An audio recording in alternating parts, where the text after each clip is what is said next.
I am Suma Nour. While suicide is epidemic lately, I want to touch on that a little bit. Um, I know in my life many times I wanted to commit a suicide. It's not because I have mental illness. I think many people are now blaming it on mental illness. I disagree on that.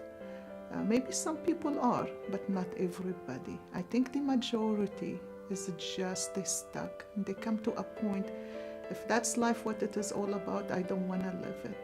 And I want to tell you my story, how I came about that, to want to commit a suicide. After going through my first marriage at 14 years old, going to the islands, coming to the United States, and going through so many things, I went back to Lebanon to get my green card. I was excited because this way I'm gonna become a legal alien. And I don't have to work under the table no more. So I went back to Lebanon the first week I was there in 1984, the summer of 1984. The embassy, the American embassy was bombed. And my papers disappeared. We don't know where they're gone. It's just, I thought then it is the worst luck I ever have, you know? It's like one thing after the other. At this moment, you know, going back to this old country, divorce is not a thing. You don't have people divorce over there. And my mother really didn't deal with it graciously at all. She was worried about what people say, what people believe, and she don't want the embarrassment. And of course, women back there, whatever goes wrong, the woman held accountable. So she was in shame. My mom was in shame that she has a daughter that's 20 years old, divorced, and have a 4-year-old child. It was really difficult because here I was young, I went back, I want to live, I want to live again, I want to go back to school, I want to do something for myself, but my mother couldn't understand that. I'm a divorced woman now, so I need to stay in the house. I need to help her sew. I need to clean. I need to cook. I need to take care of the family. I shouldn't go out because if I go out with my friends, and back there you don't go out like you go out here. If you go out, you're walking on the street with everybody else. But for her, this is embarrassment. I'm divorced. I'm supposed to stay home. And everyone come to visit us.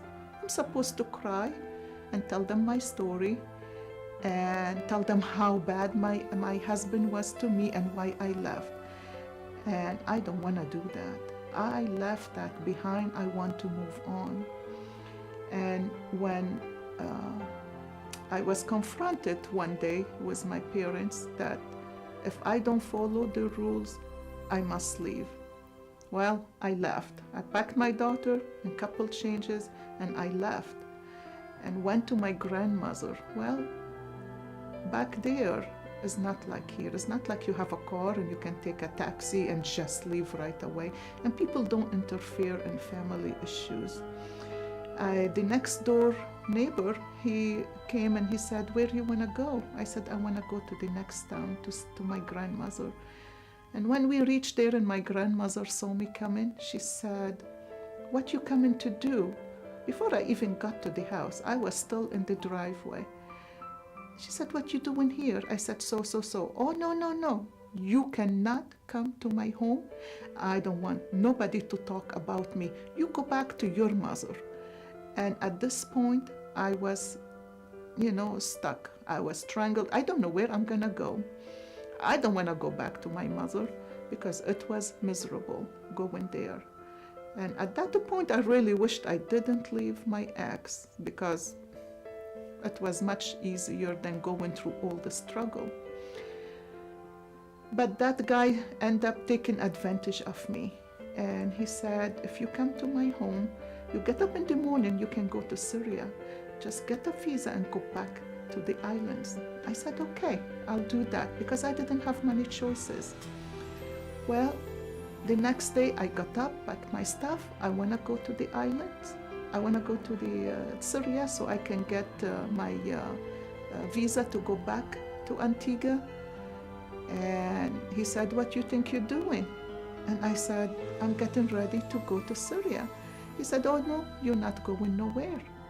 And I said, what you mean? This is what was the plan.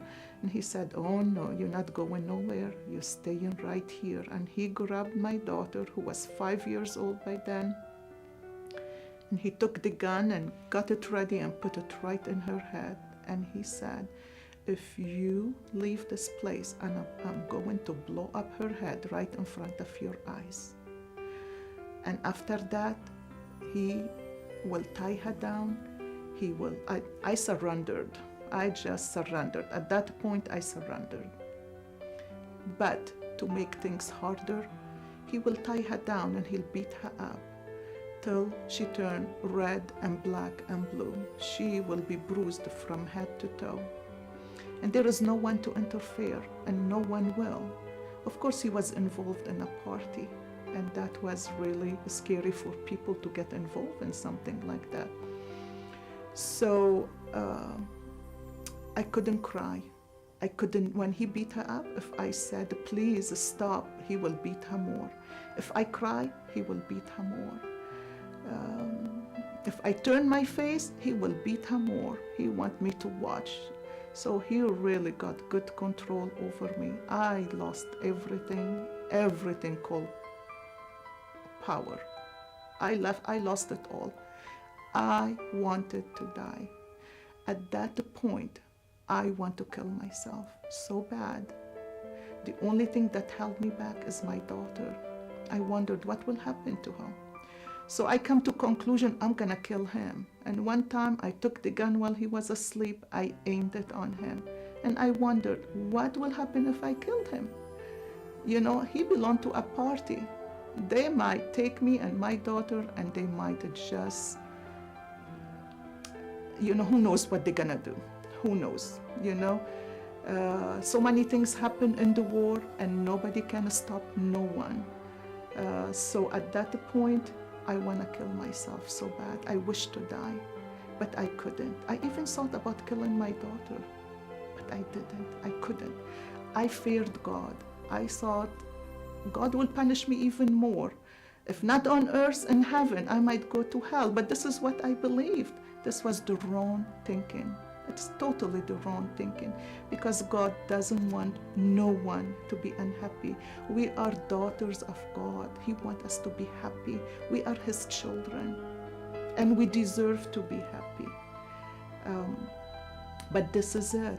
I wanted to commit the suicide, but life kept rolling on with this man, and I came to the United States, and he followed me. He followed me to the United States. At this point, I got my green card, and life wasn't easier here than back in Lebanon. He was even more abusive because it was only me. He doesn't know nobody, and it wasn't easy coming to a new country to start with. If you are a normal person, if you are one like him, it is even more difficult because you have no one else to control. So all the control issues are focused more on me. And I started to work. I worked at a pizza place. And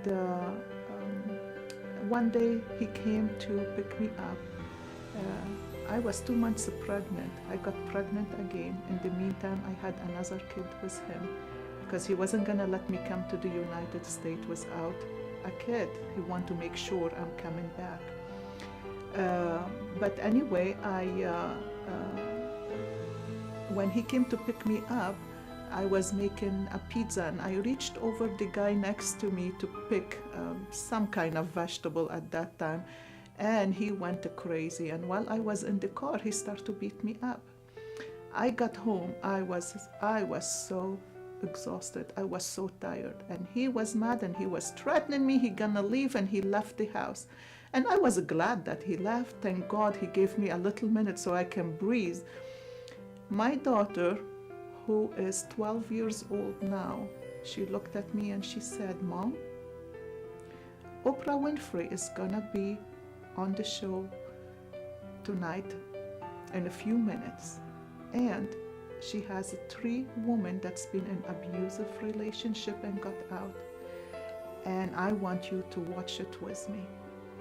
And I looked at her, I said, okay. At that time, I really didn't think much, because I'm so exhausted, I'm so drained. I just want to die. I just want to die. If I didn't have kids, I would have killed myself long time ago. But we watched the movie, and Oprah had 3 women. They were they told their story and how they got out of their abusive relationship.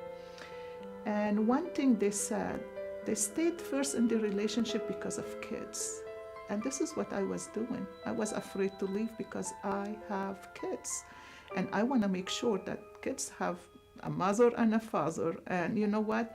In a relationship like this, you better take your kids and get out of it. Everybody will be much happier. But I didn't see that till after the fact. But those women gave me hope. And when the show finished, my daughter got up and she said, Mom, if you're not going to leave him for me and my sister and you are going to leave him for this baby in your belly. And at this point, I realized there is hope for me. There is help, and I need to get out. For somebody to tell me that, my own kid, to tell me that, and here I am hanging on in this relationship because I want my kids to have a stable family. Well, you know what? There is nothing stable about an abusive relationship. I got that number that Oprah gave. And if you're watching this video and you feel stuck, you better call this number and get out. There is help out there. And there are many people who's willing to help you get on your feet. But before that, I wanted to commit suicide. It's not because I have mental illness. It is not because I am on medication and I stopped taking my antidepressants. And it seemed like everybody think that, but it is not. It is because I was stuck. I was stuck in my place and I didn't see no way out. And I'm here to tell you that there is a way out. You guys always need to remember that you are children of God and God wants you to be happy. You deserve it. You deserve to be happy and you deserve to be empowered.